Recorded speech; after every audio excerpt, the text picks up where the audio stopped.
I want to make an impact in our communities by, I just want like love to kind of just be that, not to be like super cliche, but like the anthem of our generation, because like, the U.S. is super divided right now in politics and in religion and all kinds of things are just super divided. But I just want people to know that like that God loves them and that I love them because God loves them. And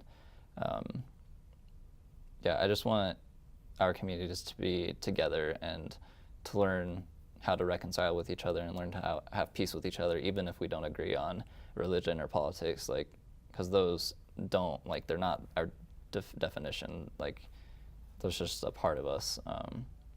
But if we can learn to reconcile with each other and have peace, then, like, we wouldn't have wars all the time, and we'd learn to love each other.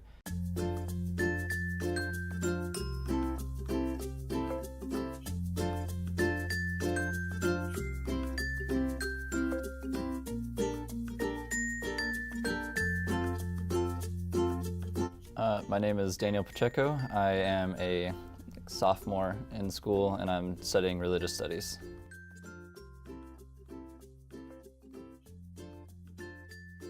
My current leadership role right now would be with InterVarsity Christian Fellowship. I am the Bible study prep leader.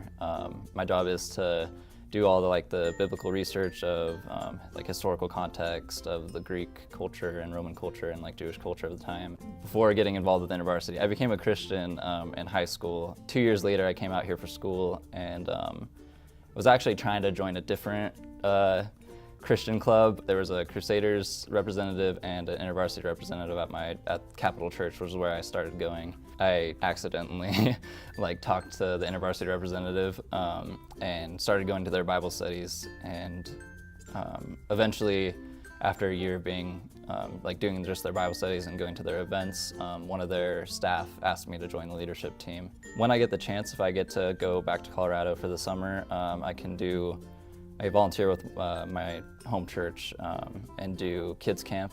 We do worship services with them, but we also just do a lot of playing games and hanging out. I'm involved with a lot of youth stuff because when I was little, my dream was always to be in the Army. I saw people giving food to civilians that were in war-torn areas. That's what I wanted. When I was little, I wouldn't just naturally gravitate towards roles like mediators. So I think I would just kind of always had that pull towards helping people. When I became a Christian, it just kind of came back and amplified. So yeah, I want to be somebody who's there for the people who are getting hurt, and that's the only thing that kind of gives purpose to this life for me, is helping people.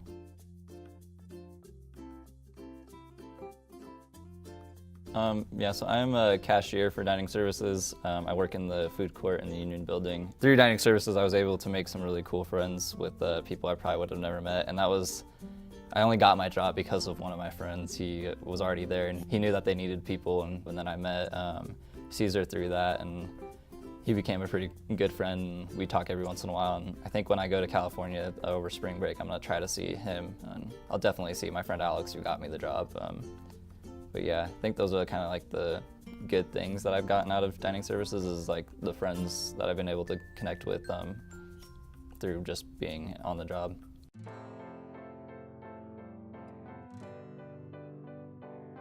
So I think the biggest advice I would give a new leader is that they have to be humble. You shouldn't think that you deserve the position you're in, and but you also shouldn't do self-deprecating stuff. You should just be if somebody compliments you, take the compliment, but don't let that build any kind of pride of saying that you're better than anybody else. And I'd also just never give up. Life is hard, and we all know that life can suck, but one of the greatest teachers that we have in life is failure. And every time you fail, it's not because you're not smart enough, you're not good enough. It's just a learning opportunity for you to get stronger and for you to learn how to lead properly.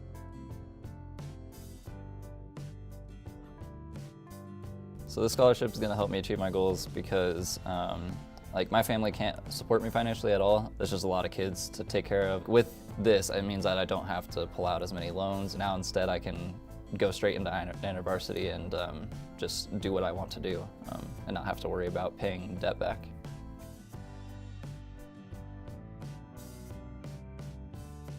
I just want the donors to know that I'm thankful for this because we'll most likely not have to pull out any loans for next year. That's just, yeah, it's going to make it a lot easier for me to do ministry stuff and not have to stress about finances.